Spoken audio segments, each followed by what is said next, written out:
Hello, everybody. Welcome to Hear Me Out Pitch. I'm Tim, And I'm Willem. and yeah, I am behind again. I'm behind again, and also computer died again, and just the many things. Willem got sick. And yeah, that's great. So if this is your first time ever watching and you're already about to click away, please don't. Give us a second. Give us a chance. Because this is Hear Me Out Pitch. Ba-dum-bum. That's not our theme song, but whatever. it's not. It's not. It's not. But hello. Welcome. Hi. We're glad you're here. I would prefer you go watch some of our older stuff to get up, especially just at least the stuff with videos. If you want to listen like for long trips, go listen. This is 91. Wait. 90, 91. No, 91. This is 91. Because last week was 90, and which isn't out yet. So I will get that done. By the time you're listening to this, it will be out. It will be out. Definitely. Like, absolutely. And this is Episode 1 of season four. 4. So don't know what that means, but that's how it is. I think it's been a long time coming, especially after baby being born and starting a new relationship and just life. It's getting busy. It's weighing on us. I'm just like, oh. We are approaching the holiday season. It's spoopy month. It is spoopy month. It is spoopy season. I think we can do a spoopy episode next week. Oh, I think we can. I don't have a spoopy thing for today. I was about to say, I'm like, you see. So I have a story that I do we have options? Do you have options? well, I have 2 options for one story. Oh, okay. Plus other options at the I will end. say, this is how crazy it's been. I had to set things up. My computer died again. And the whole time I was setting things up, because audio is the worst one. So hopefully, like, I'm even paranoid right now. Like, just, does it sound good? I think so. Hello? It's fine. Like, I don't know. I'm trusting it. It's whatever. Audio is the hardest. If there's anyone listening who has good advice on using 2 microphones for the same thing, let me know, because I am losing my mind. Anyway, point is, in 16 minutes of me struggling, crying, swearing, praying, it was 30 minutes. It was shush. More Specifically like the crying. more like 40 at this point. But yeah, Tim, in 16 of those minutes, got an idea. Yeah, kind of. I took some inspiration from a story that I had already started typing as like a book. Oh, it's one of my many book projects that I'm never gonna finish. we know. Don't think like that. We'll get it going. We'll get it going. No, that one I'm actually never gonna finish, because that one, the concept is a little too bland. I'll turn it into something else. Well, I'm always more than willing to hear him out. So. He said the thing. He said the thing. Anyway, so I stole kind of the beginning part of that and kind of the setting. Okay. And I threw something together. I took, guys, I have 16 pages of notes from this. It started, to be fair, it started with 5 pages, and I copied and pasted that twice so that I could essentially rewrite it in 2 different stories, because I had the first idea, and then I was like, ooh, but what if I changed this? So, well, okay, we have options, and maybe we'll go over both. Okay. I guess to start off, I know I asked Willem, but for those of you who have seen the movie Dougal, what is it? The magical roundabout. It's the roundabout being a carousel. It's I remember right, it's a French film that they adapted to English. Is he like an insane person? No, he's a dog. Dougal is a dog. It was made for children. It's rated G. Dougal is a dog who has a sweet tooth, and he causes some problems. Dougal, Doogal, 2005. he has a sweet tooth, and that causes problems. And he ends up freeing an ice wizard, um, who is trying to freeze the whole world. And then Dougal has to go on an adventure with his friends and free the world and keep it from keep the evil wizard from freezing the sun. Oh, okay, okay. It's a weird movie. It's an oldie but a goodie. If you've got kids, it's a good movie for kids. I remember it fondly. It's a terrible animation, like Hoodwinked. You're just like, yeah, oh god, it is that terrible animation, but your kids are not gonna your kids. Oh gosh, and it's like I was 10. I don't want to talk. 4. I don't want to think about. Yeah, he was 4. I was It's a 20-year-old movie now. Ew! I was in 5th grade 20 years ago. I was in preschool. Are you kidding me? I was getting ready to move. Oh gosh. Oh gosh. Yeah. I will almost have lived. Well, my family would have been there. Wow, that's crazy. 20 years.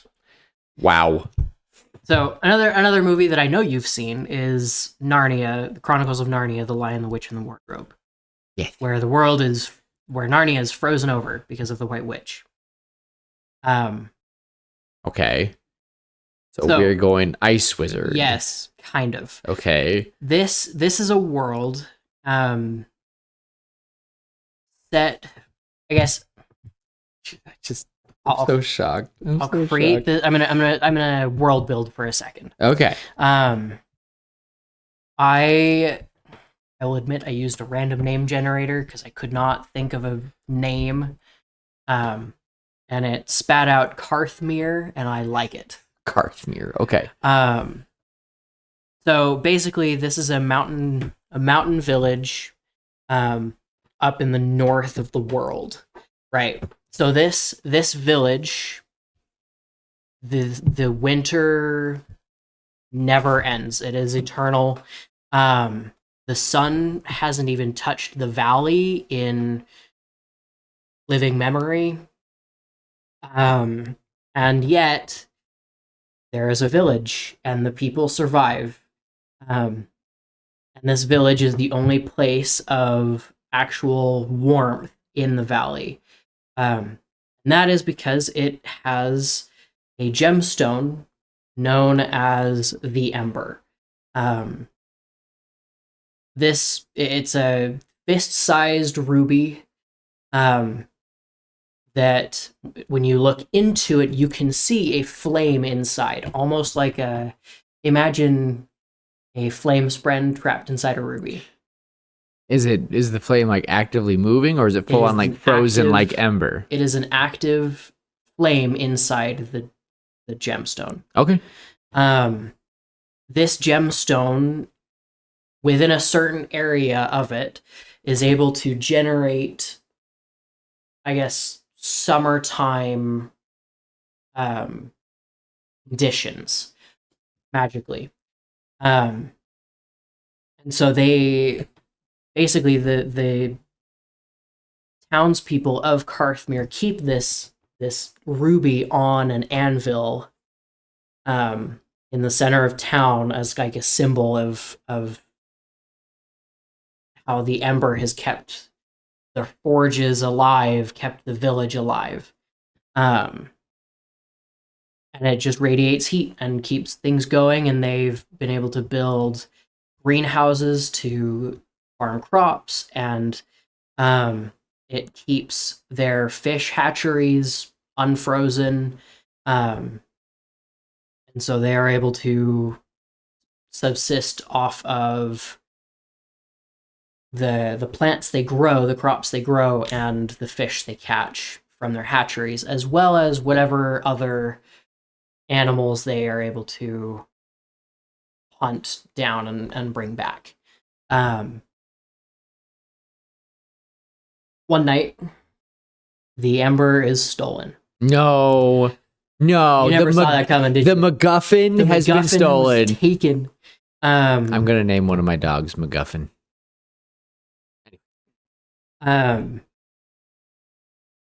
My friend had a D&D character named MacGuffin. Oh my gosh. It was really funny. And this is why we never get anything done. Anyway, yeah. So basically, this thief will be seen taking the Ember, and they will be seen as a shadow. That's it. Someone sees this shadow come in, sneaking around, and they take the Ember and run.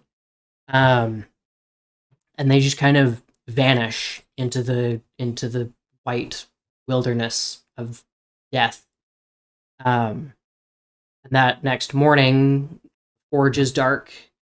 The frost begins to spread across the streets, and the panic is going to start to set in because that is their lifeblood. If that gemstone is gone, then the people You take it die. away, they die. It's Yeah. just, it's Atlantis. Yeah, pretty much. But they don't live forever. They just have warmth in this eternal, In this eternal winter. eternal winter. That's crazy. I like it. I like it so far. We'll have our main character. Dougal. No. Darn it. This is kind of where it trailed off. I had two main characters originally, and I'm gonna cut it back to one, and the other character is going to be the thief. Originally, there was no thief. It was the Ember was failing, but this I'm gonna have a thief instead. Okay. Was that the other option? Was it was fading? Yeah. Okay. So there's two options for this story. There's two My paths. original, I'm gonna give you my original idea real quick. Okay. And then I'm gonna give you the idea that I kind of want to throw in. That I kind of, chills. Sorry. I kind of want to do this second idea. I think I feel like it's a little bit better. Basically, we will have our two characters. Our main character is going to be a girl named Lyra. Ooh. Young A girl. woman. She's probably 15, maybe 16.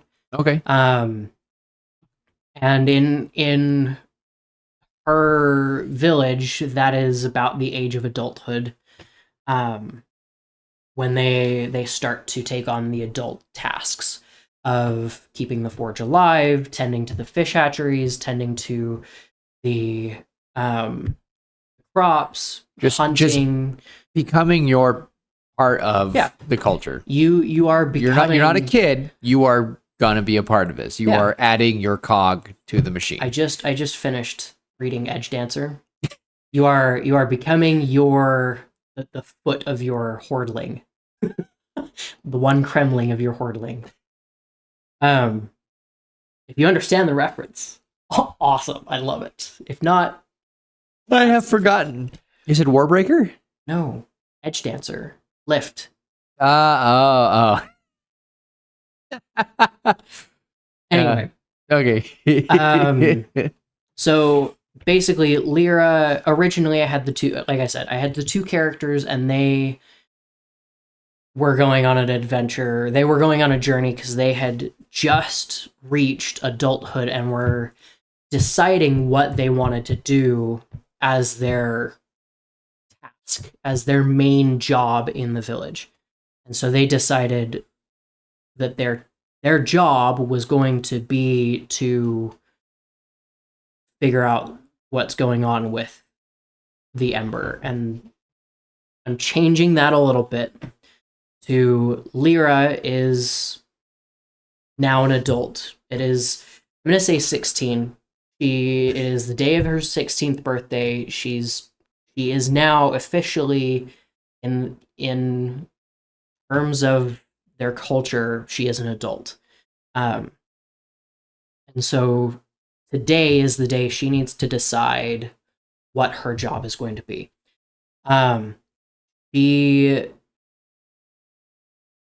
None of the other adults are able to leave their tasks behind because they are those pieces in that well-oiled machine. They have to work together. If one of them doesn't work, then things start to fall apart.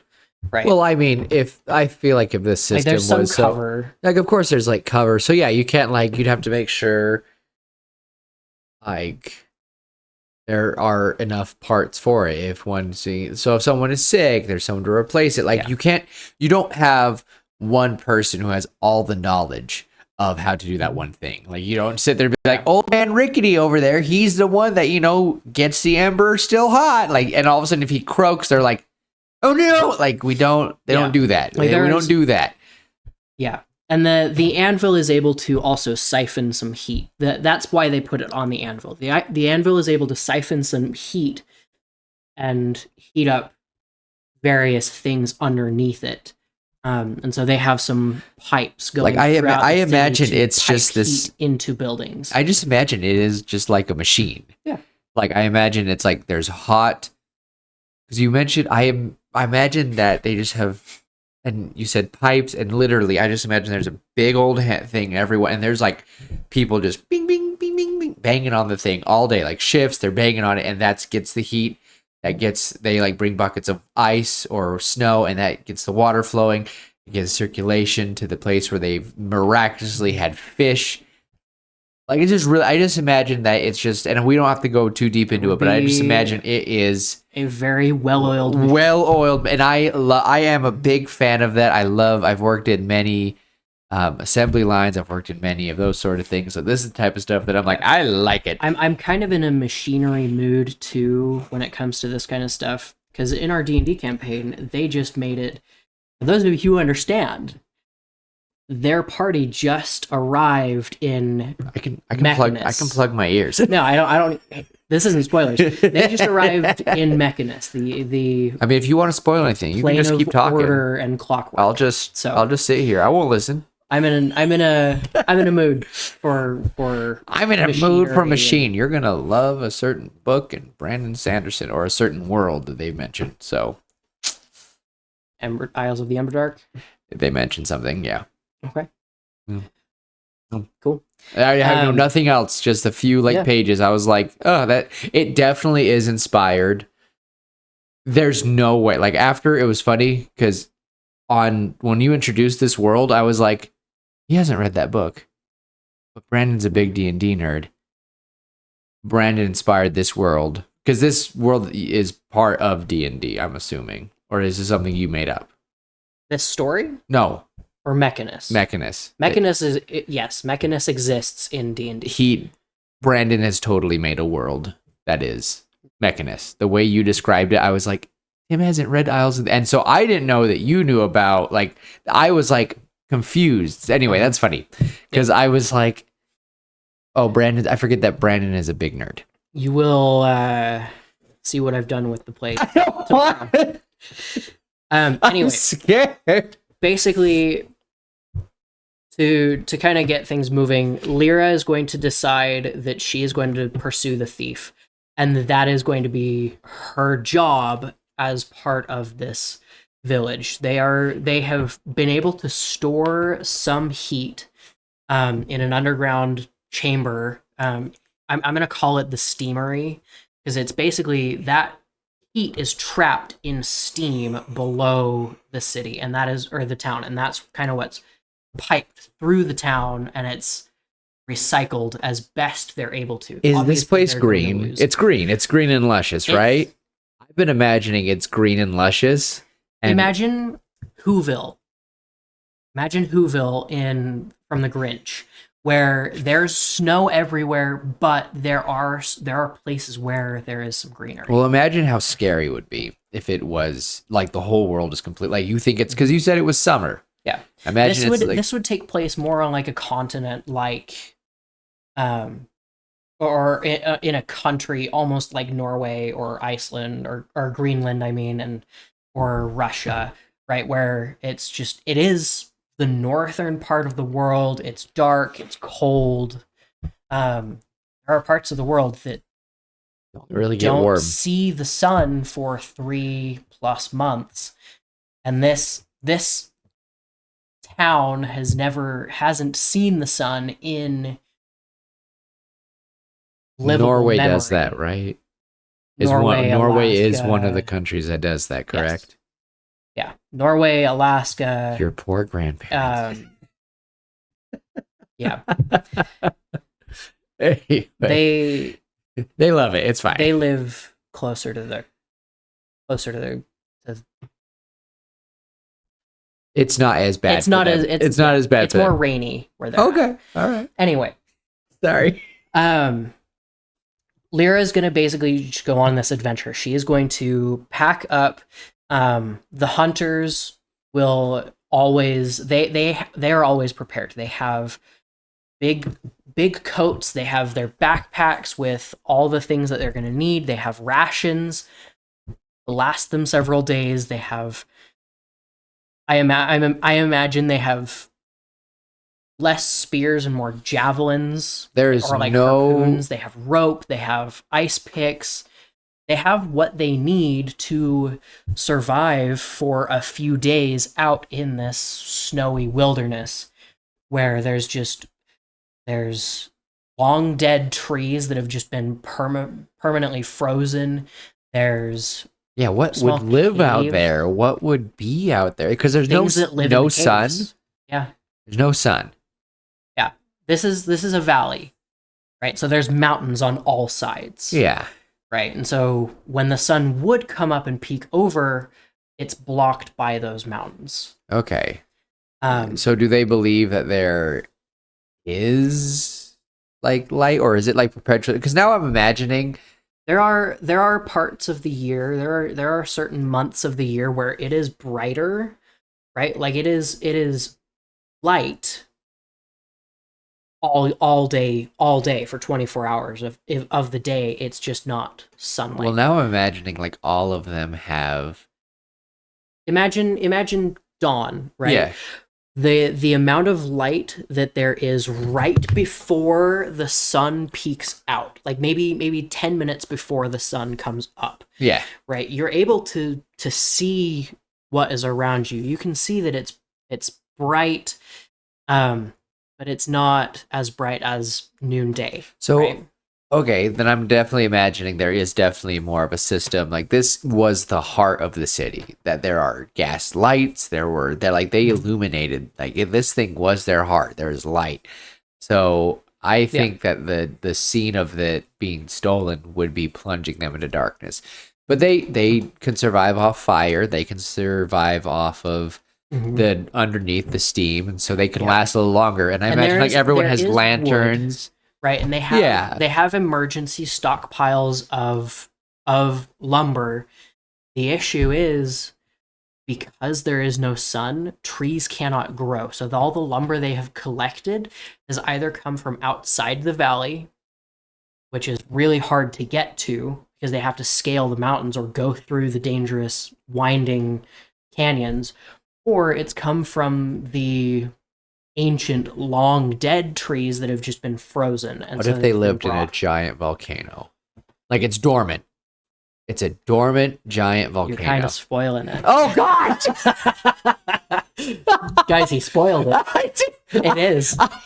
This valley is within the caldera of an ancient dormant volcano. Tim has never told me about this. Okay, all right.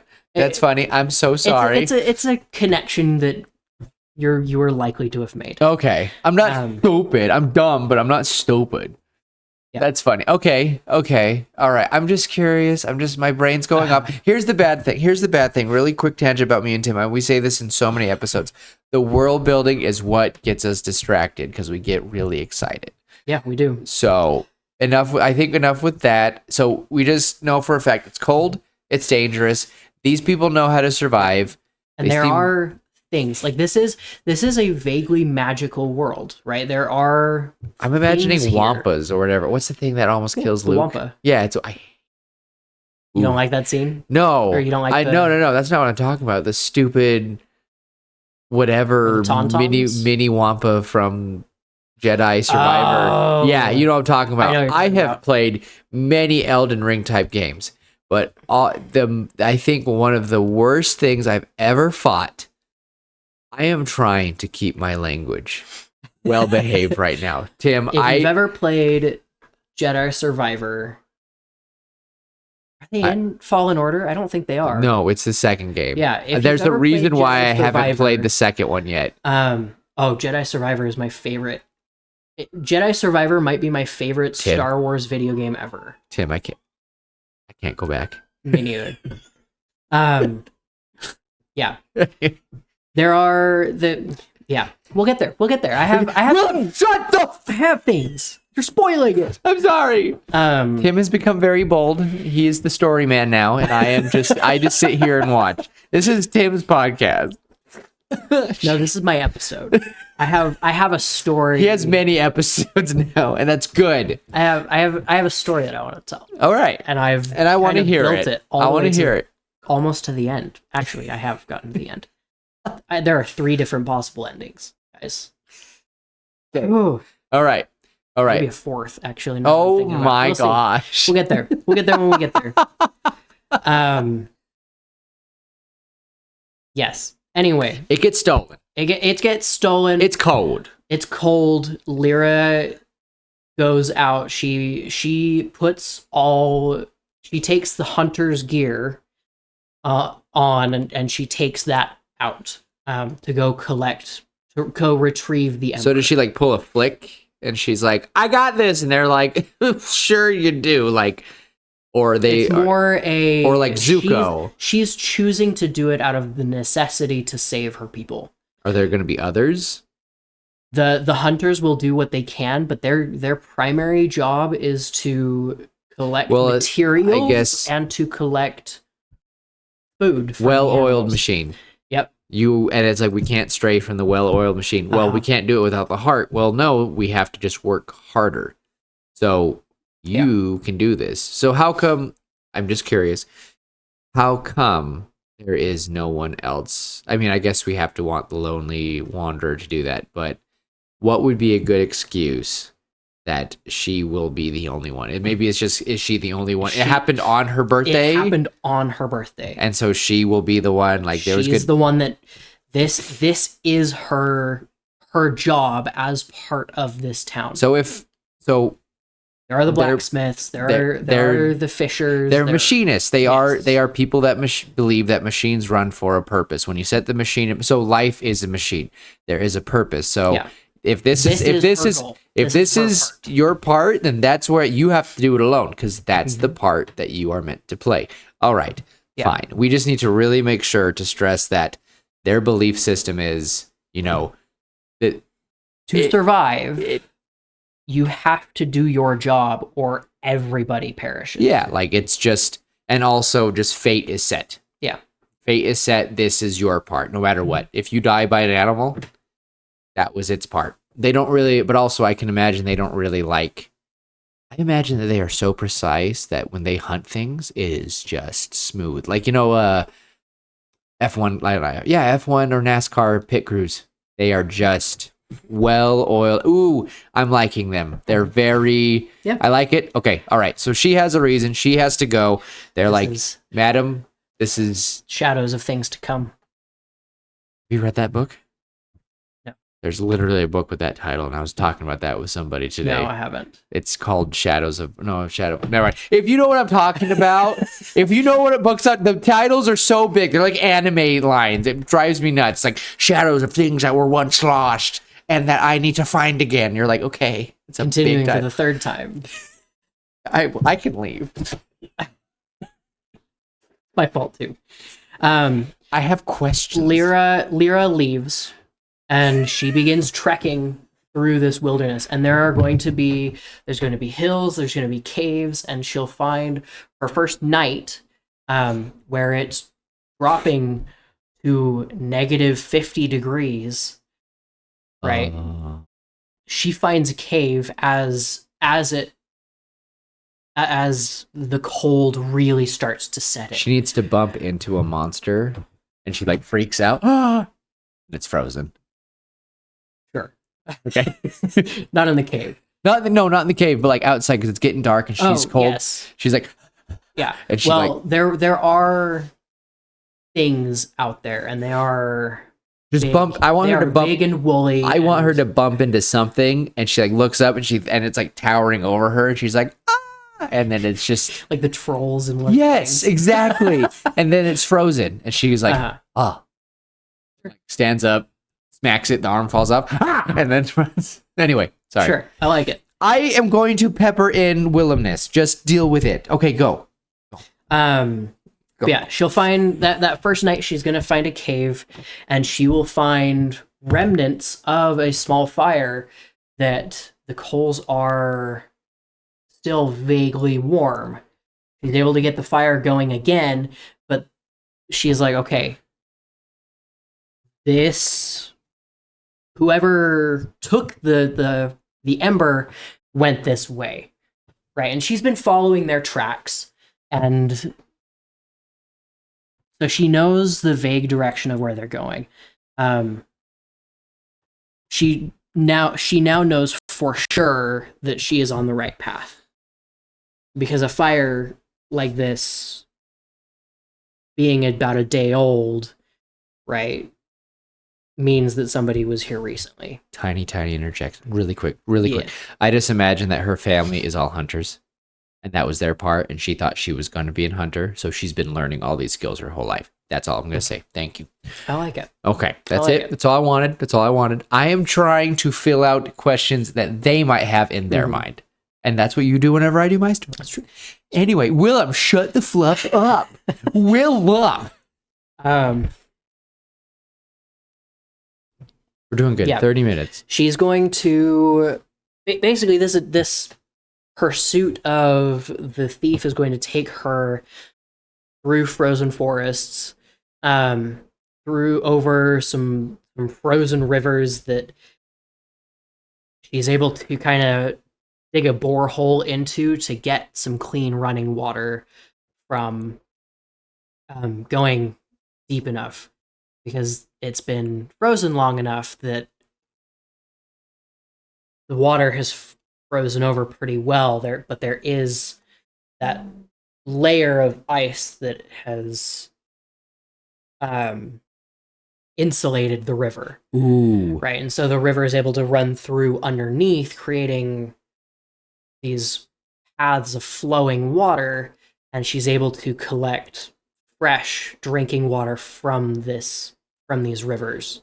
How strong is this? Sorry, I know I thought about this. If you are walking around with a storm that is instant sunshine, don't you think there would be like a visible like melting trail in the snow? Well, that's what she's following. Okay. It's that path. Okay. The snow melts, Yeah. right? It's cold enough normally that the snow is turned to ice, right? Yeah. And it's as hard as stone, right? And she's walking. Have you ever any of you woken up during a winter morning and you're on your way to school and you walk on top of it, Legolas style? Exactly. Yeah. That's what this is, except to the extreme. Ooh, she's like, But oh, that's terrifying. There is like an area that's maybe 15 feet wide that has kind of melted a little bit into this little path. All right. That she's able to follow. I'm sure you're going to tell us how this slick. person stole this, and I cannot wait because I am so like, how the Hello Kitty did. Anyway, how do you sneak out of there with eternal sun? Like, is she just I got a pocket full of sunshine? Like, you're running off? Don't sue me. Anyway, sorry. Yeah. Lyra is going to... She's going to be very, very quick about things, too. And, like, she's going to be able to see, okay, there's hills over there. Whoever took it went over the hill. I'm going to go, or went around the hill. I'm going to go over it to save a little bit of time. And so gradually over a couple days, she's going to have saved enough time that she can see a figure in the distance in this tundra. And they are headed toward one of the tall mountains in the distance. How big is this volcano? Oh my gosh. Have you ever been to a caldera, a volcano? No. Um, they're big. I mean, I know that they're big, but big. like you're telling me thing is supposed to be like. Have you been to the copper mine? Yeah. Yeah. You know how wide that is Yeah. from end to end? You can see that from space, barely. This volcano, this valley, you would be able to see from space without any ocular aids. In this It's world, maybe like huge. a comet, a meteorite hit it. It made the indent over time, like millions of years, turned into the volcano. Supermassive Supermassive, volcano. like just Yeah. It's like we're talking like Yellowstone. This is We're talking this is 100 miles across. Okay. From end to end. That's a big volcano, Tim. Yeah. Okay, all right. I just realized that. I was like, how big is this thing? And she's trekking through the snow, which is making it harder. Yeah. Right. Doesn't take that. And also like the slipping, I can't imagine and basically ice climb. If there's any hill, she definitely has to have snowshoes. Like, okay. Yep. And this poor person's just la la la la la la. Actually, it probably would suck because they have to like, I don't know. Anyway, I'm sure we'll know. I'm sorry. Yeah. Continue. We will follow Lyra through and she will finally catch up to the thief. And we're going to pause there because I really need to pee. Oh my God. We haven't had a pee break in forever. All right. I'm going to actually pan. Bam. It's going. Cool. I've never done the pause feature before. Welcome back. Welcome back. Tim had a pee. I did. I'm good now.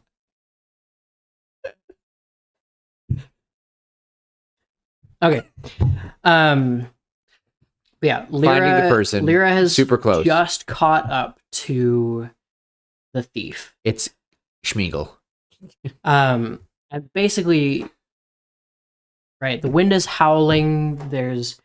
It's dark. It's loud because the wind is going. So the thief has not caught on that Lyra is following them. And also, wow. And I imagine she's probably like wearing white. So even if they look back, they're like wearing white, camouflaged. This person is also wearing white, but they have some gear on. Well, they probably would have. Are they warmer? Like they're walking around with eternal sunshine. Yeah. Like they're a little bit warmer. Imagine they're full on like holding on their coat. They're like la la la la la. So what would that look like? Would it look like a little like tornado around the person because it's just sunshine? It's not sunshine. It's warmth. Warmth, like a heat bubble. Like a heat bubble. Okay. Right. And so what it basically looked like is while they're walking, you can see the snow and ice ahead of them begins to melt, and so it turns into water and starts flowing. Yeah, because even if I don't know who. Anyway, just they really would. It would be very hard for them to know, especially with this terrain. I just can't imagine. And why would they think anybody? Maybe I would try to make sure, but also, if I think I have that much of a head start. So Lyra is just that good. That's why it makes sense to me that she was raised by her family. She was dead set on doing this. So, and again, they thought it was a sign. This happened on your birthday, Lyra. You need to get it back. That is your purpose. Like, there's no ifs, ands, or buts. Mm-hmm. I just had a thought, but I will leave it. Go before I start talking. Go. The thief, it is approaching night again, and the thief is going to seek out shelter. And so they are going to take at the moment they have it out, and you can see it glowing, casting this light around them. But you can see like whatever sunlight there was is going away. It's almost gone. And temperature is starting to drop pretty rapidly. You can hear like crackling of everything freezing. And so they are gonna try to find shelter, because even with this source of warmth, the biting wind is still going to cause some damage Yeah. if they aren't protected from Because it. you can't even, just because you have that doesn't mean, fighting wind, annoying, you're still getting it. It's not comfy. And if it's that, even that cold, and also he would have to make a fire. I don't know. There's just a lot of things. It'd just be annoying. It'd be annoying. And you want shelter because what if something desperate comes along and sees that it's going to go warmth and just. Yep. So, Lyra is going to find or follow them to. There's going to be kind of a cluster of stones as they're approaching the base of this mountain, right? And so there's going to be a cluster of large boulders and stones that they're going to be able to take shelter from the biting winds within. And logically, it would make sense that they try to find that stone because that stone can bounce that heat back and kind of create this warmth bubble. Makes sense in my head. I got you. You're making. I'm trying really hard to describe it, but it's staring at you, going, words. English be hard. Yeah, I feel English. That's impossible. There's a reason I learned Spanish. No. Yeah, finally. Please don't start doing the episode in Spanish. I puedo hacerlo. No, stop. Entonces, no. Anyway, I'm gonna put subtitles when you start doing that. Yeah. Anyway, Lyra is going to wait until the thief is going to kind of lay down and fall asleep, and they're going to have. We're going to see the Ember sitting on or underneath a small pile of logs. And this is how that fire began, right? The logs began to smolder and burn, and then they caught flame after so long of the Ember just sitting there underneath. Direct contact with that much heat. I got you. Like I don't imagine they're holding it they are in their hand, but with gloves. Okay, like a special glove, thick enough gloves that they're not going to get frostbite on their fingers if they're out in the snow. Yeah, right. And so, inversely, they'd be able to use those gloves. I imagine they have it on a cute little thing, but you just can't just hold it forever because you need both hands, even if you're traversing. So they might have it on like a necklace, a contraption, something. Oh no, it's a very interesting concept. Either way, they have a fire. Lyra's found them. What happens next? Basically, Lyra is going to, as the figure falls asleep, Lyra is going to approach, take out her spear, and kind of hold it up to the figure and start and confront them. Say, "Why'd you steal it?" Kind of kick their foot, and they kind of freak out and reach for something, and they see the spear, and they're like, "Okay." And now we can see it's a young man. Okay. Probably maybe a year older than she is. His name is Talon. Okay. Lyra and Talon are the original names of my main two characters from the original story. Okay. And I decided Talon would be. I could make Talon the thief. I gotta ask and get it out of the way before anyone else. Enemies to lovers? No.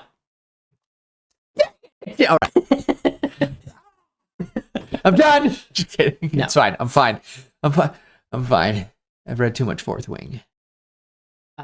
Basically, Lyra is going to confront Talon, and they're going to have an argument, a conversation, and Talon is going to basically explain that the Ember is starting to fade, and if it fades, the entire valley dies, right? And so there's a chance to do something with it before the Ember fades. And Lyra will make a note, like, Yeah, we've noticed that our warmth bubble has kind of shrunk in the last several years. Um, Ooh, and so there are going to be ruins in around the city that they're just abandoned because it's become too cold in that area, in that ring. And so that ring is shrinking. Talon is basically going to say he's basically going to say that his grandfather was once out, kind of cast out of Carthmere for wanting to take the Ember and all of Carthmere's people out of the caldera and leave. But they were cast out. He was cast out because nobody leaves Carthmere. Carthmere is a sacred place, right? It is a machine. That's all there is. It is a machine, and you cannot leave the machine. Like, there's nothing else out there. Why would there be anything else out there? They do know that there's stuff out there because that's where they get their lumber. That's true. The longer treks. They just know that this caldera is sacred and they don't want to leave it, right? So they cast him out, and so he left the caldera, found civilization outside. It's still cold, but they do get sun, right? This would be more of your Alaskan winters, right, where people exist out there. There are towns, and then is this like summer Moana? Like they went out and they just were like, "Oh, we're meant to like go find more and go and do all these things," and then this one group just found the caldera and they were just like, "Oh, maybe like centuries ago the caldera it was like better and it was a little warmer underneath, so they treated it like the oasis that it was." Because again, never mind. I don't. Am I saying stuff? You are. Oh, sorry. I guess I can spoil it now. Centuries ago, the entire caldera was warmed up by the Ember. Tim has never talked to me about this story. I just like stories, and I'm sorry. Yeah. This is why I started the darn podcast. This outcropping of stone will be noted as an ancient observatory that was abandoned over a century ago. So are they currently outside of the caldera? No, they're still in it. Okay. Yes. Like the end of day 2 or day 3. Probably the end, closer to the end of day 3. So to them, it just looks like a giant bowl mountain range, similar to what we have in Utah. Yeah, except a little bit more variation. Like there are hills, there are forests, but it is stuff, prominent. Like this is okay. It's prominent. Like for anyone like watching on the outside of this thing, space view, you're like, that's a volcano. Like okay. Yes. Because I imagine, like, you know how some just giant, massive, like, yeah. Anyway. Yeah. Okay. So, anyway, they'll have this argument, and Talon will explain the Ember is dying. The Ember came from outside the caldera. And he'll point to the mountain that they're trekking to, which is the tallest peak in this range by a good amount. If we're going by numbers, the other mountains are maybe 2,000 feet. This one would be closer to 3,000 feet tall. It's big. This peak, and he'll point and say, "It basically the Ember came from inside that mountain, right? Within it. And that no, wait, that's spoilers. I'll get there. Sorry, I'm getting ahead of myself. Yeah, Lyra is basically not going to believe Talon, and she's going to demand that the Ember is brought back. Because that's her task. Her task is to retrieve the Ember and bring it back. and even she's so set in her ways. Like even if it is true, nope, this is the Weller, and it's like it doesn't matter. It's like And yeah, just the argument of, well, the machine can wear down if you do not fix it. If you don't fix the main issue. Roll your eyes at me just a little bit. It's not Destiny. You don't have to do that. In Dungeons and Dragons, in the plane of Mechanus, where these guys are, it is a plane of pure order and law, right? Even if what would constitute lawful would harm someone, if it is in the best interest of the law and of the order, it will be done, right? And that's kind of what these people are doing. They are more willing to sacrifice their lives to run this machine, to continue living their lives the way that they're living. They are lawfully neutral people. Yes, they are lawful neutral. And so Talon is what like, race is Spock? Spock? Vulcan. They're Vulcans. Yes. I almost said Klingon. I knew that. No, that's very wrong. That is very wrong. Vulcan is the Roman version of not Prometheus, Hephaestus. Yeah. Oh, yeah. The irony. Anyway, where was I? Where's my note? We were confronting. He's told everything. Giant mountain. Lyra is basically saying, even if it's true, we have our way of life. You smell like beef, and I'm taking it back. We will continue to live the way that we've lived for the last several hundred years, right? This is just our way of life. When the machine dies, we'll die. Mm-hmm. Fine.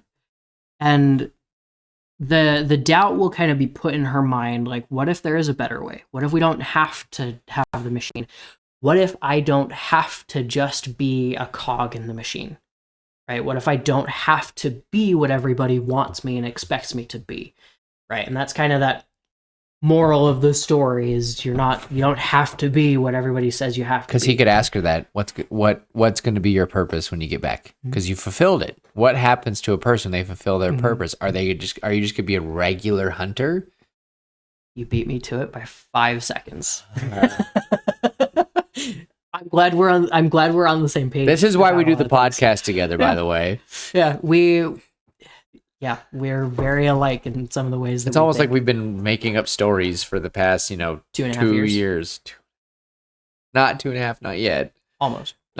Getting there. Oh, yeah. 2 years. We'll say 2 years. Over 2 years. Yeah. Yeah.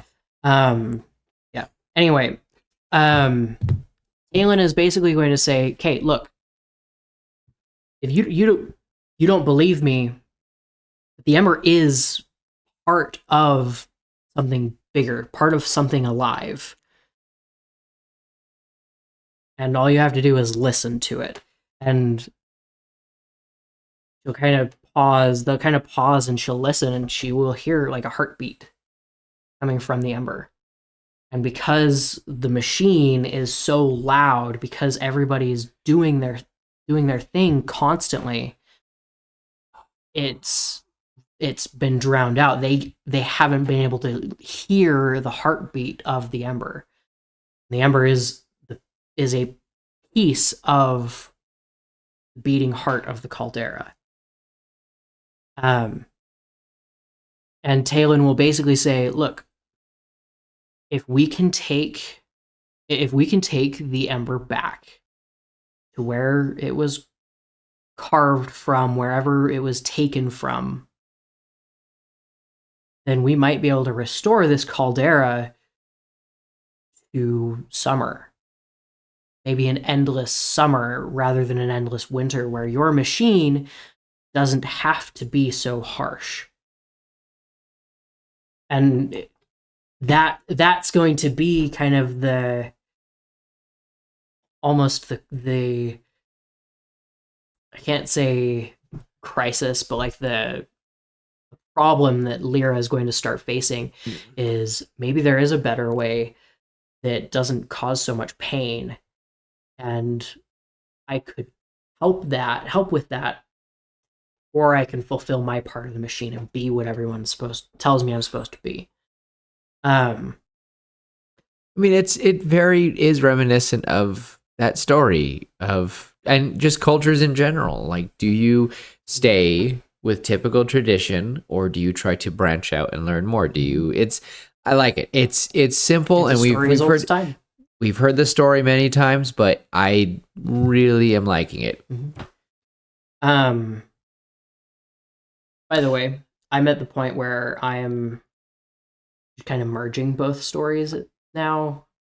I'm imagining she looks like Katara, by the way, and he looks like Sokka. Sure.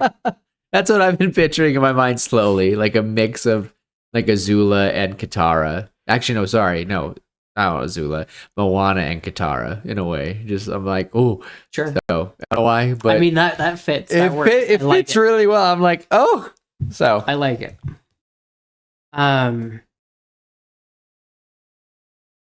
Yeah, they basically Lyra can't convince Talon to leave it behind, and Talon can't convince Lyra to go with him, and so they're going to argue, and they're going to stay at this ruin for long enough that the ice has begun to melt and pool, and they fall through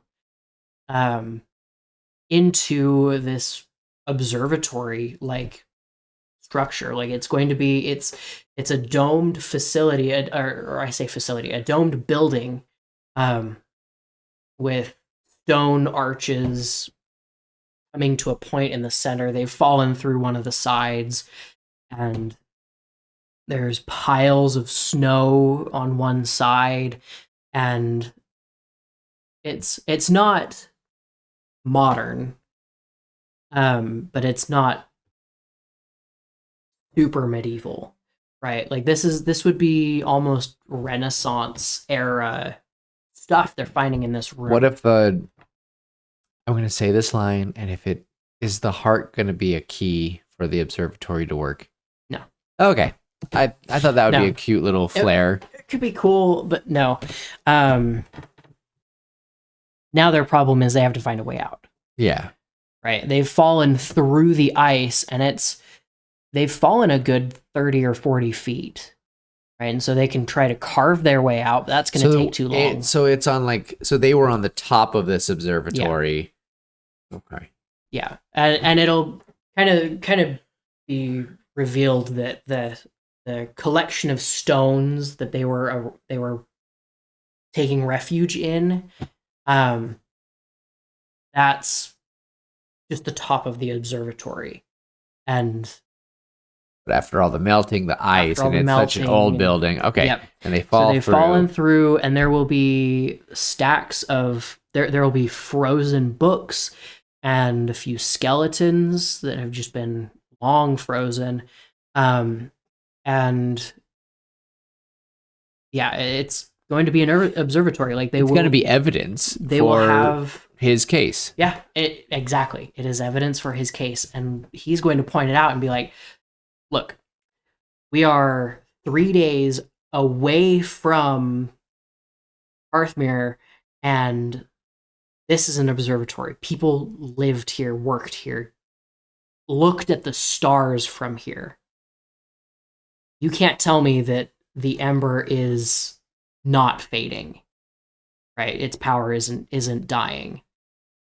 Because at one point, its power reached this facility and kept it warm." Well, also the dormant of the warmth of the, it definitely is like, oh my gosh. Yes. Amen. Like, I don't know what to say here. I think it's a very powerful scene. They'll continue to argue and kind of throw jabs at each other. What argument is there? She's still kind of set in her way. Like she's starting to think, okay, but maybe. But then she's remembering her family and all those people. But that doesn't matter because there is a purpose. They had their part in the machine, and look, they stayed here and they died because that was their purpose. They kept working until the end, just like a well-oiled machine should. Yeah, pretty much. And he's just like, the typical like, and just like turns around. Oh, that's such a good scene. I like it. I like it a lot because I could still see. Okay, all right, all right. Yeah. Growing pains. Why? Ow! I don't have growing pains, but it feels like it. Ow! I hope I'm not. I hope I'm not growing some more. I wouldn't mind, but like, ow.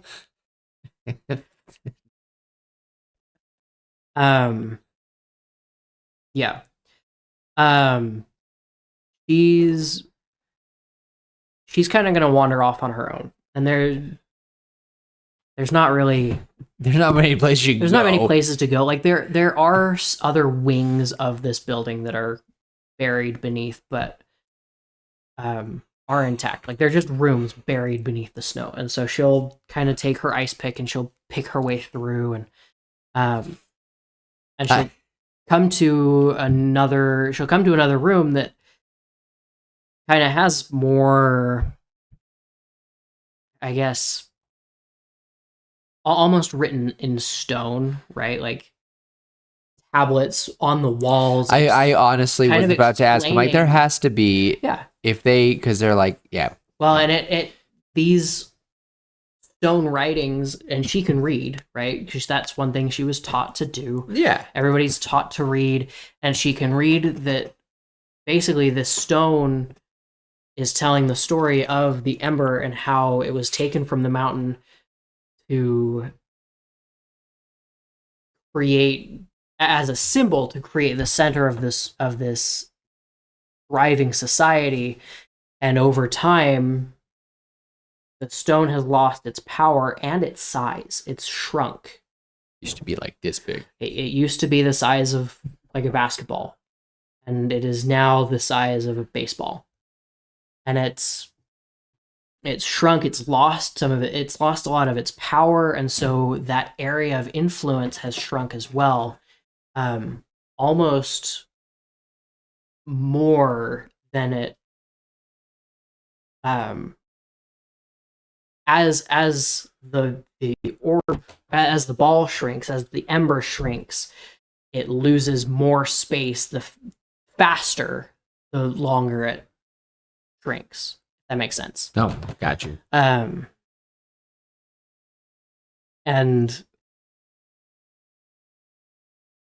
Talon is basically going to kind of come up behind her and say, see, if we keep the Ember here, we are all going to die. And they knew about this. And they died because they kept the Ember here. Spoopy decoration in the hall. Interrupted Tim. And he's going to say, look, we can go talk to my grandfather. He's still in the mountain. He's waiting for us. He's waiting for him. He's waiting for me. Yeah, not. He's waiting for me. I did not expect you to have a help grandson and a woman. He's waiting. No. He's waiting for me. Come with me. Meet him. Let him tell you, because he knows more about this than I do. And we don't mean to steal it. We mean to set it free. So we can return it to where it came from. We might be able to restore this valley to its beautiful splendor. And Lyra is going to kind of be staring, and this will be a conversation that they're just having on the floor now, because she's kind of in shock that what he's saying is true. She knows now that he's right.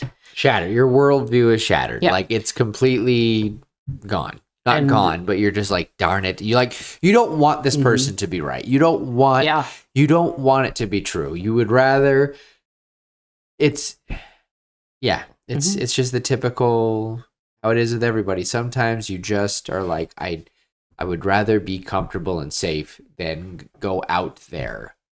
You know, just what if Rapunzel and Quasimodo all were like, you know what, pretty okay inside. You know, what if Moana had been happy with the island? No, we have to try to go out there and go on an adventure. Ah, What if anyway, Bilbo had stayed in the Shire? that's true. But yeah, as Lyra's listening and as they're having that conversation, she's going to see the ember is fading. Like she can see it now with her eyes that it is starting to fade, and it's fading quickly. And as she stares into it, she can see little images in the stone, in the gemstone, that are almost like memories in the flame, and they're memories of trees and animals and sunlight and the sky and running water and people living without fear of freezing to death. Um, and she's going to kind of make that realization. No, if I am a part of the machine, I am going to die. If I fulfill my part of the machine as designed, everybody is going to die. I am condemning my people to death. So maybe my part of this machine is actually taking this ember and restoring our valley where we can survive. Um, and so she and Talon are going to try to work together now, and they're going to try to find a way out, and they'll find another one of these wings that has a little bit more information, um, feeding off of what they had just discovered. And they are going to realize that if they restore it and the valley unfreezes, that the town is at the center of the caldera, at the very bottom. It is going to flood, and everybody's going to die anyway. So now they have to figure out how are they going to save the people and restore the valley. And that's when they kind of realize, okay, one of us has to stay and one of us has to go. And Lyra comes to the conclusion that she needs to take the ember to the mountain, and Talon needs to go and warn the people, because if Lyra goes and warns the people, they're just going to kick her out like they kicked out Talon's grandfather. But they'll kill Talon. But if she sends Talon, they don't really do executions. They exile. They kick people out, right? Because all you have to do, well, I would imagine, no, they could just tie someone up and then leave them for the night. Like what? Yeah. Like, bam, here you go. And then the darkness comes. Next morning, you have a fun little statue. Mm-hmm. Ew.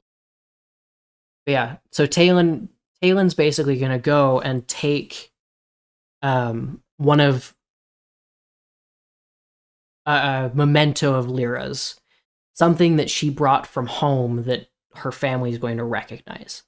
And he's going to take it and try to convince them that they need to leave. It has to be like a family saying, like almost like, well, along with that, as well as what would be like something sweet that her mother or father say to her. Like what's something of like, in our family we endure, and like, I don't know, just something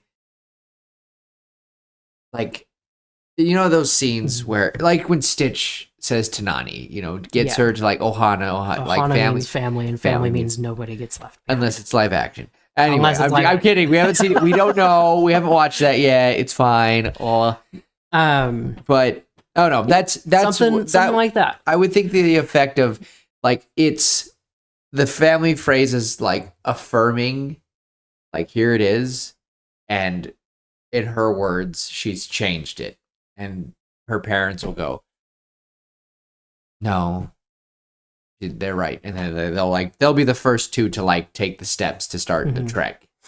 Yeah, that's what I imagine in my head, at least. I need to plug this in. Yeah, Lyra is going to leave. They're going to part ways as they are able to make their way out, as basically the ember has shrunk enough in this last day that it's, rather than being a 15-foot radius, it is now like a 5-foot radius, and she has to hurry. And So they kind of use that to carve a tunnel out of the snow, letting the water rush beneath, between their legs into the observatory, and they're able to climb out. They make their way out and they part ways. Okay, but he's already, I was about to say, like, he doesn't know how to, like, well, he's already trekked to get there. So he already trekked, he already made his way there once without the Ember. He can do it again. He has to take all of her supplies so he can make it. Yes. They swap packs, basically. They'll swap packs, and because he had his pack to go from the mountain to the town and back, and her pack was to go out and return within a few days, right? And so they just swap so that they can make their journeys, their respective journeys. I imagine that she has to give him just a little bit more, because they have to do this. I just imagine there's a scene where she has to race against the sun going down, because she doesn't have as much stuff. And even though she's got the, what you call it, the Ember? The Ember. It's dying. It's dying, so she needs to, like, imagine she's, because, like, if she goes through one more night, it won't last. It won't last. So it's like, yeah. So that's where, while she's racing, that's one of the next nights. she has to race, and that's when she's going to encounter one. Were they really going to do that? Yeah. Was that your plan? Yeah. Oh my gosh. So either me and Tim are very basic, on the same or we're on the very same wavelength. But she's going to race, and she's going to encounter one of the hairy beasts of Caldera, and it's kind of going to be their equivalent of the Yeti. Right, it's going to be like a polar bear, but imagine bigger. Like you've seen how big a polar bear can be. They are, you mean? They are. They're huge. Everyone thinks grizzlies are the worst. No, grizzly bears are terrifying. Massive. Don't ever no. If it's black, you can attack. If it's brown, just lay down. If it's white, say goodnight. Like, that is anyway, sorry. I always heard it stay out of sight. Oh, racist. Anyway, this thing is as big, if not bigger than a polar bear, and it's not really a bear. It's more... It's something. It's a monster. If you've ever been to the Ancient History Museum... Mm-hmm. The dinosaur museum at Thanksgiving Point. Yeah. Right. You've seen the giant sloth. Oh, ew. It's kind of like that, where it's this massive thing. It looks kind of similar to a bear. I will admit. Just say it's a polar sloth. Yeah, it's a polar sloth. Go Avatar style. It's a polar sloth. Sloth. It's huge, and it's fast. It's fast, but it's terrible. Because think about how scary sloths kind of are. They are a little bit scary. Imagine if those things were fast. You ever seen one of them swim? Anyway, that will be a tangent. Anyway, okay, I can picture it. Yeah. A long, stout-nosed sloth thing, and it is. I don't know why, but I just imagine it has frozen blood all around its mouth. Sure. I just see it, and it's freaking me out, Tim. All right. So what does she do? She's basically just going to have to run from it, and she's going to hide in a den or in a small cave. In a cave that it's small enough that the polar sloth cannot get in. Ew, the whole claw. And the claws are longer than its fingers. Right? So this is my hand. The claws go out to like here. Oh, she's gonna get cut a little bit, isn't she? Sure. They just the reach, she backs up as far as you can, she's screaming, and just like she puts it out, and it's trying to get the warmth, maybe. I don't know. Or her, doesn't matter. Here's what I had.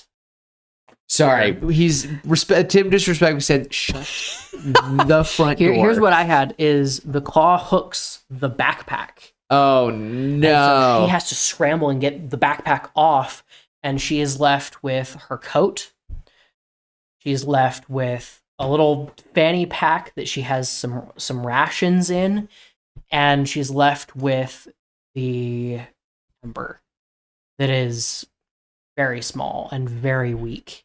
Oh, so she's just in the fetal position, just And she's kind of oh, hugging it and waiting, and she is listening, and she finally hears it leave, and so she waits another few minutes, oh, and she's crawls out, and she can't see it. And the wind is starting to pick up again, and it is dark, it is cold. She won't last the night if she doesn't make it to the mountain. And she's pretty close. Right? She can see the mountain, and she can see the cave that Talon told her to get to.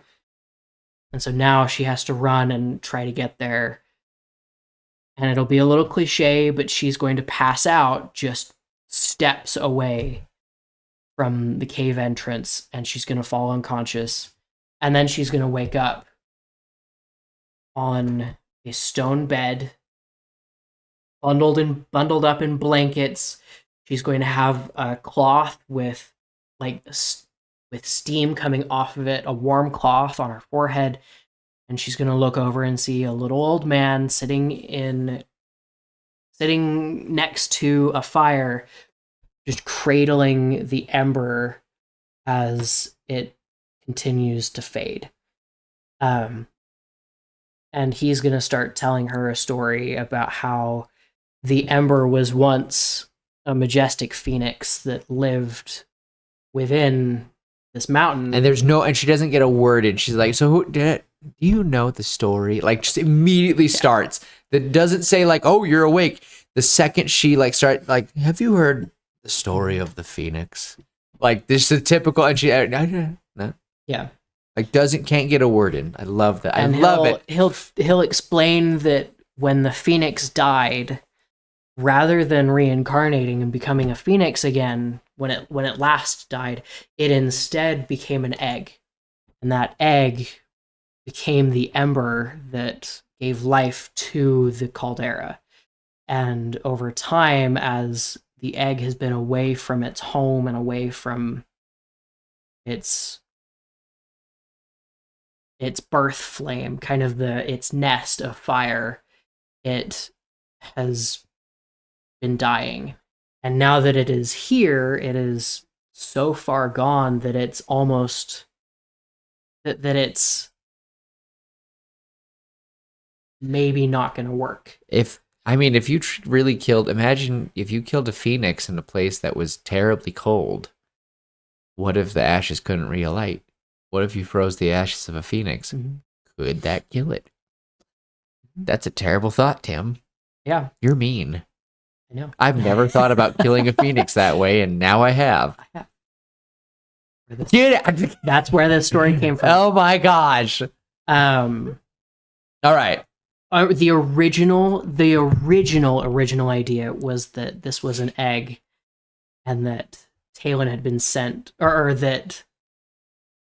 No.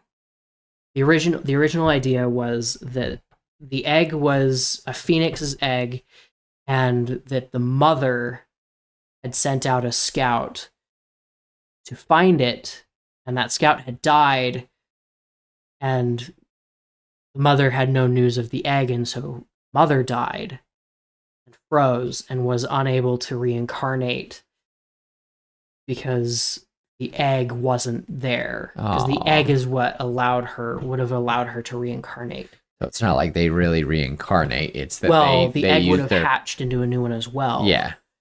But yeah. Okay. That was the original, and I really liked it. I really like it. Sorry, we're not done yet. We're not done yet. The grandfather, his name is Corin. Okay. And Corin is going to tell Lyra that she has a choice. She can either return to her family, who are almost certainly going to perish, and bring the ember back, or she can take a risk and attempt to relight it And if it doesn't work, she will die here away from her family.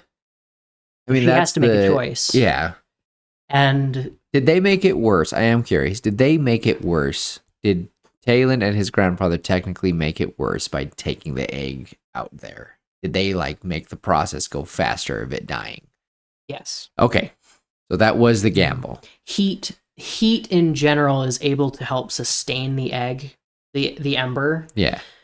And so in that biting cold, that heat is being siphoned away. Yeah. And causing it to shrink. And because again, it was the caldera, also the people working on it. They made a system. They could hinder it from getting too cold. Okay. Yeah. All right. So it's a big gamble. Lyra is going to help Corin because he can't make it to the nest on his own. He's too old, and he would never make it on his own. So Lyra is going to help him, and it's going to be a small hike up. And at this point, the ember has fully gone dark. By the time they reach the top, the ember has gone dark, and that realization kind of sets in. Does it just look like an egg right now? Yeah, it is. Now it has shrunk to look and to about the size of a small chicken egg.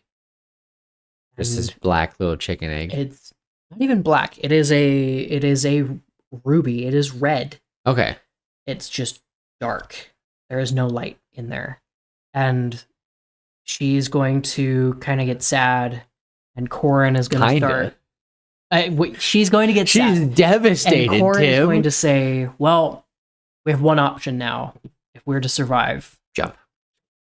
We toss it into... Oh my gosh. We toss it into the nest flame, which is going to be a ring of fire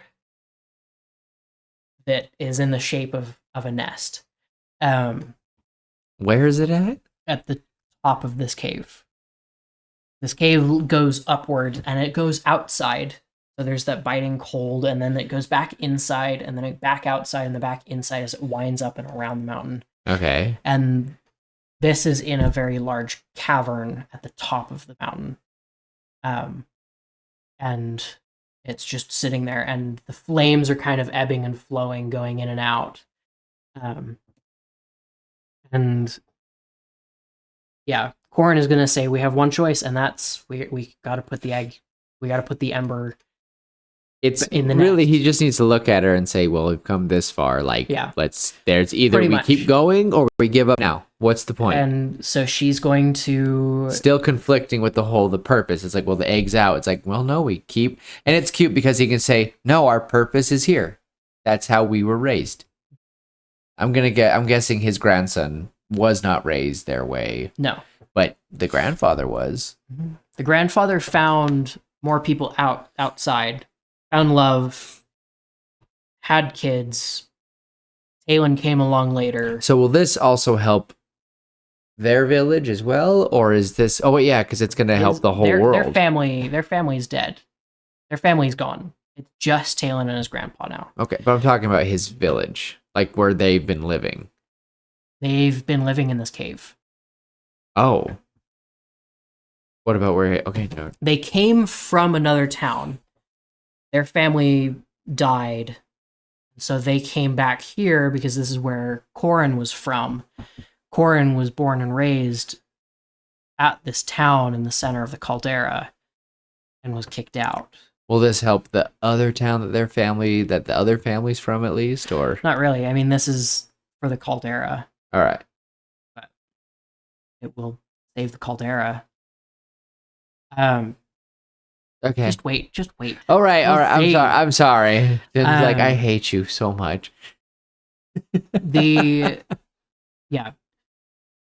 Lyra is going to place the egg at the edge of the flame, and she's going to get burned a little bit. But she's going to put it in, and she's going to get burned a little bit, and she's going to step back, and she's going to see the flames of the nest kind of ebbing and flowing, and then they just begin to ebb, and they just start to go away. Just made it worse. She And made it then- worse. And she kind of like, oh no, what did I do? And that's when the flame is pulled to the ember, and it's like a white hot flame now, and the ember begins to glow white hot, and she Looks can like an see egg. her. Huh? It looks like an egg Yeah, because it's white. She can see now the flames are actually being pulled into the ember, and finally the flames return to the edges of the nest, and the ember is an egg, and it hatches into a little baby phoenix that kind of squawks, and it's going to kind of radiate heat again, and it's going to be really warm, and it's going to very rapidly over the next couple minutes grow to a size where it's large enough it can fly, and it flies out and across the valley, and the snow begins to melt, and Lyra kind of watches in amazement and then in horror as the ice melts and is pooling at the bottom where her home had been. And then she looks down and can see her family. Have you seen Fantasia 2000? I am just imagining a mixture of. There's like a weird nature segment, like the orchestra. So there's like this nature sprite, and she goes and she makes winter change, and she brings spring, and she goes up, and she is stopped by the mountain, and it's a giant volcano. Like it's just this monstrous thing. Anyway, it's just try to find it, and you'll just go, oh. So it's like you've mixed the two with this beautiful spring as well as this burning phoenix. So I kind of like it. So I don't kind of like it. I like it a lot. Anyway. Yeah. So he convinced them. Are we going to get his side of what happened then? Yeah. He's going to explain that he went down, was almost immediately exiled, captured You and look exiled. just like your grandfather. And that's when someone noticed that he had Lyra's gear, and her family came over, and he talked to them and said the family phrase. It could also be the relative, maybe a relative of his grandfather could recognize him. At first, he offered that thing, whatever it is that Lyra brought from home. Okay. And they were like, "You killed her and took it. You son of a monkey." And then he starts talking about their conversations, and says something that she said, and it was whatever. It could be maybe instead of their family thing. thing, it could be his family. He says a line that his grandfather said. Like, maybe something he teaches Lyra. And he says it, and then a relative of his grandfather. Like, so this, like, old elder is like, Sure. My little brother used to say that bull crap. Like, I don't know. Just Something like that. Sure. I like something. it. Point And is, point they is- realize, yes. Yeah. And Talon is able to convince at least some of them to leave, and that prompts everyone else to be like, well, if our machine has to move, we'll move together. And so they'll all go and travel together, keeping each other safe and warm, and Share the huddle. they'll make it to the edge of the mountain, close to where Lyra had almost died, and that's when spring happens. That's when they see the phoenix fly over.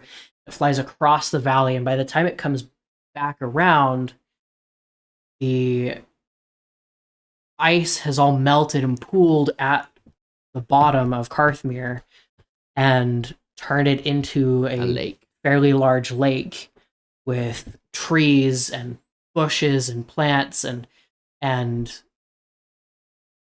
it's alive. You can have wildlife slowly come in. Don't know how, Yeah. but it can happen. We'll have an epilogue.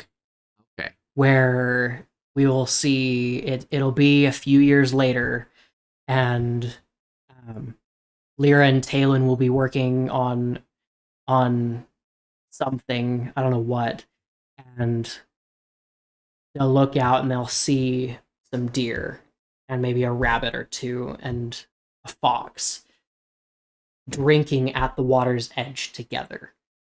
And it'll just be this whole thing, and it'll be the very cliche end where the phoenix, where the camera pans up and we see the phoenix flying overhead, and that's the end. So, okay, I guess now that we've changed that, I need to ask, just kind of to reestablish, how did the phoenix egg, why did the phoenix egg get taken out? What caused all that? Because I guess, Well, I don't know if I missed it. It was a symbol of. I think I explained it. Maybe I didn't.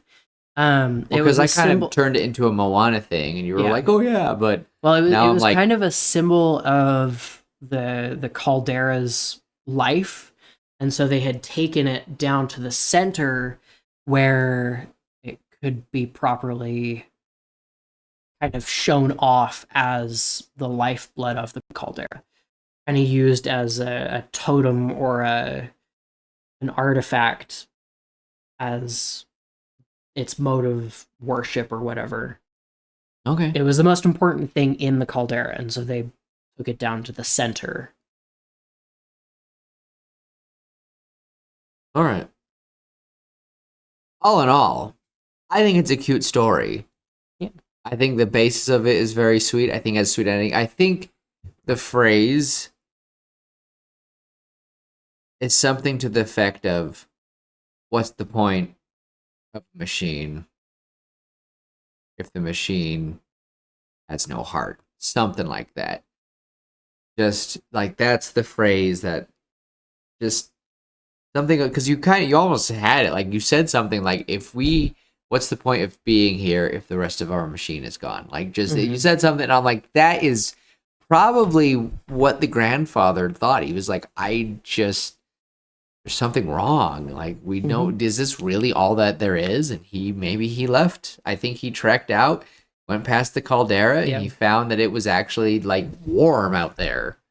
Like imagine, like that's how crazy that is to me, that these people have been stuck here and they're just in this wasteland. But if you go farther out, I think, in my opinion, I definitely think that it brought summer to the whole like big valley, like even Maybe all the the region villages, the around it. region around it. Like it changed all of them. Like it was just getting worse. And I like the idea that maybe in that epilogue, in that final bit, they look around and they can see there's Hearthmere under the water, right? But now there's the ancient town, the ancient city now sprawling out across this caldera with that's just woven into the land and into the trees and everything, and people have flooded in. We just see people just traveling. I think all in all, simple, sweet. I liked it.